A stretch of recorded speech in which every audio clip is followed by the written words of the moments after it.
ಭಾರೀ ಬಿರುಗಾಳಿಯ ರಭಸಕ್ಕೆ ಧರೆಗೆ ಉರುಳಿದ ವಿದ್ಯುತ್ ಕಂಬಗಳು.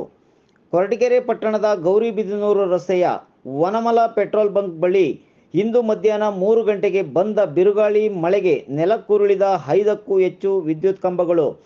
ಒಂದು ತೆಂಗಿನ ಮರ ಹಾಗೂ ಒಂದು ಒಣಗಿದ ಮರ ರಸ್ತೆಗೆ ಬಿದ್ದ ಕಾರಣ 1 ಗಂಟೆಗೂ ಹೆಚ್ಚು ಟ್ರಾಫಿಕ್ ಜಾಮ್. ಸ್ಥಳಕ್ಕೆ ಬಂದ ಬೆಸ್ಕಾಂ ಅಧಿಕಾರಿಗಳ ಜೊತೆ ಕೆಎಸ್ಆರ್ಟಿಸಿ ಬಸ್ ಕಂಡಕ್ಟರ್ ಹಾಗೂ ಸಾರ್ವಜನಿಕರು ಸೇರಿ ರಸ್ತೆಗೆ ಬಿದ್ದಿದ್ದ ಮರಗಳನ್ನು ಪಕ್ಕಕ್ಕೆ ಸರಿಸಿ ವಾಹನಗಳ ಸಂಚಾರಕ್ಕೆ ಅನುವು ಮಾಡಿಕೊಟ್ಟರು. ಬಿರುಗಾಳಿ ಸಹಿತ ಮಳೆ ಬಿದ್ದ ಸಂದರ್ಭದಲ್ಲಿ ಯಾವುದೇ ವಾಹನಗಳು ಈ ರಸ್ತೆಯಲ್ಲಿ ಸಂಚಾರ ಮಾಡದ ಕಾರಣ ಅದೃಷ್ಟವಶಾತ್ ಯಾವುದೇ ಪ್ರಾಣಾಪಾಯಗಳು ಸಂಭವಿಸಿಲ್ಲ.